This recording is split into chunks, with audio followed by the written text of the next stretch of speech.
यहाँ पर पहुंचे थे, प्रेस कॉन्फ्रेंस का आयोजन किया था, क्या था? सबसे पहले तो आप सभी को मेरा नमस्कार। देखिए, अखिल भारतीय कांग्रेस कमेटी के निर्देश अनुसार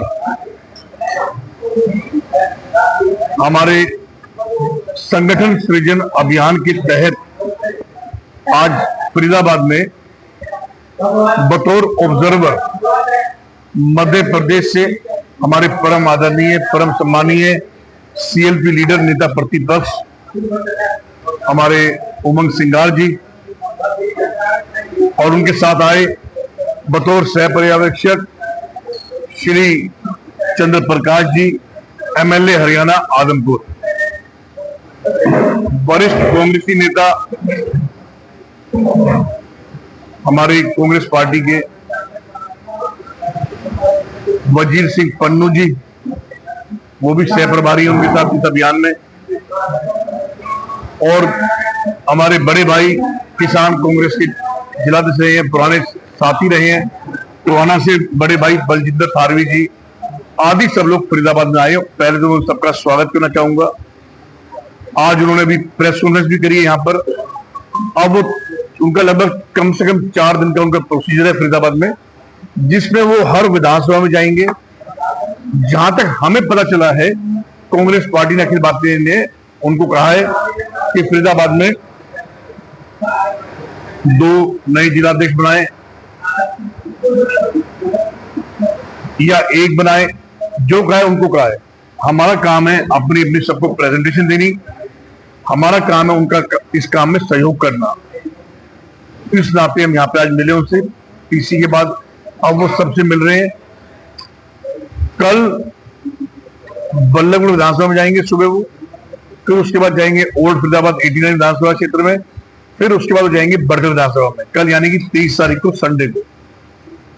फिर उसके बाद 24 तारीख को परसों वो करेंगे पृथला, एनआईटी एंड टिगांव। फिर उसके बाद जो 2 दिन शेष बचेंगे, यानी कि 25-26, उसमें से 1 दिन वो यहाँ पे लोकल स्थानीय संस्थाओं से सबसे रूबरू होंगे। इनका भी काम करने का ढंग बड़ा ही अच्छा एंड बड़ा ही गहराई में डेप्थ से जारी करने वाला काम है, जो हमें भी बहुत अच्छा लगा। देखिए, ऑब्जर्वर्स पहले भी आए हैं, उन्होंने भी एक विधानसभा कवर की थी। ये भी उसी क्रम को और आगे बढ़ाते हुए और गहराई में जाकर इस काम कार्य को पूरा करेंगे। फिर ये एक अपने पैनल बना के कांग्रेस आला कमान को हमारे माननीय जनरल सेक्रेटरी ऑर्गेनाइजेशन माननीय श्री के.सी. वेणुगोपाल जी को व अखिल भारतीय कांग्रेस कमेटी को करेंगे, अपना पैनल प्रस्तुत करेंगे। और हमारे हरियाणा के जुझारू और मेहनती प्रभारी जिनका नाम श्री संजय दत्त है, जो जब से प्रभारी बने तब से हरियाणा की हर विधानसभा में जा रहे हैं, वाई नाइट स्टे कर रहे हैं, और उनके साथ हरियाणा के हमारे माननीय प्रदेश अध्यक्ष और जुझारू कांग्रेसी राव नरेंद्र सिंह जी भी उनके साथ साथ कदम से कदम मिलाकर हर जगह कांग्रेस पार्टी को मजबूत करने का प्रयास कर रहे हैं।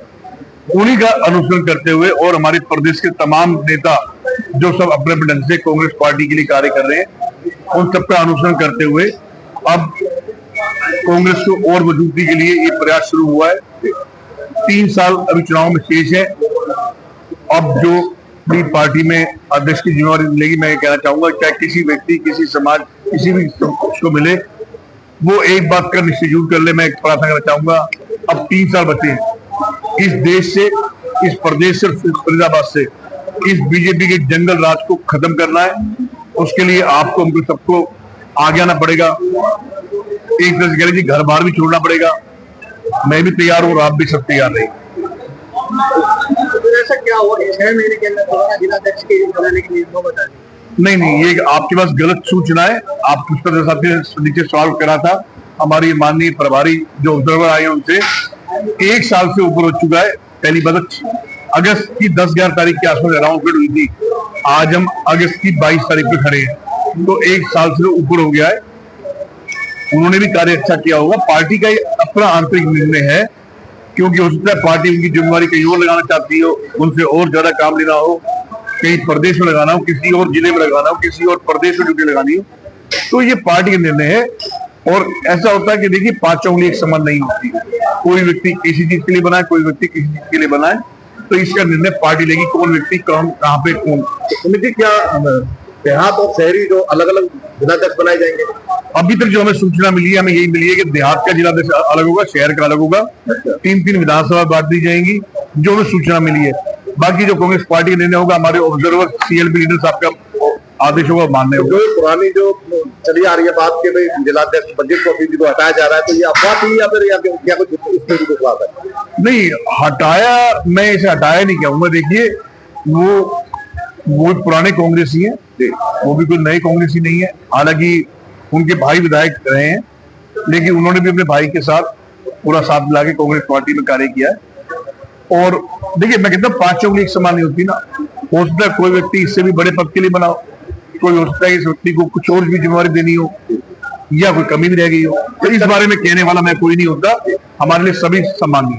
जिस तरीके से आज AICC के अधिकारी आज फरीदाबाद में पहुंचे हैं, क्या लगता है कांग्रेस पार्टी में और मजबूती आएगी? देखिए, आज आपने देखा जिले की 6 के 6 विधानसभाओं के चुनाव लड़े प्रत्याशी सम्मानीय सभी, वो भी पूर्व जिलाध्यक्ष भी, प्रेजेंट जिलाध्यक्ष भी, और यूथ कांग्रेस के, NSUI के, महिला कांग्रेस के सभी चल के आए हुए हैं। अधिवक्तागण भी आए हुए हैं, और आपने देखा तो, और सब अब रूबरू भी होंगे। अब मीटिंग खत्म हो चुकी है, अब वो ऊपर बारी बारी मिलेंगे, जहां उन्होंने पूरा तरह से रूम को ऑफिस में चेंज कर दिया है। इस प्रक्रिया चलेगी, तो इस प्रक्रिया में हम अपने साथी सब शामिल रहेंगे।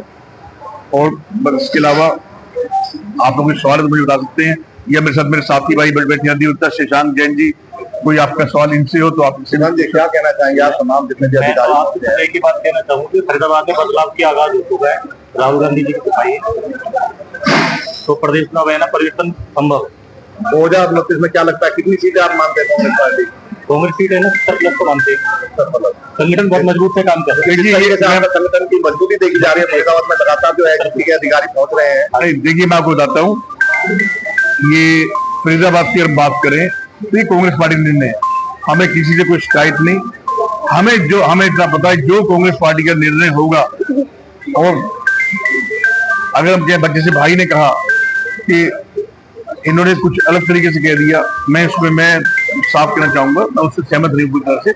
मैं थोड़ा सा उसमें करेक्शन करना चाहूंगा कि ये पार्टी का आंतरिक निर्णय है, और पार्टी का जो निर्णय होगा सर्वमान्य है।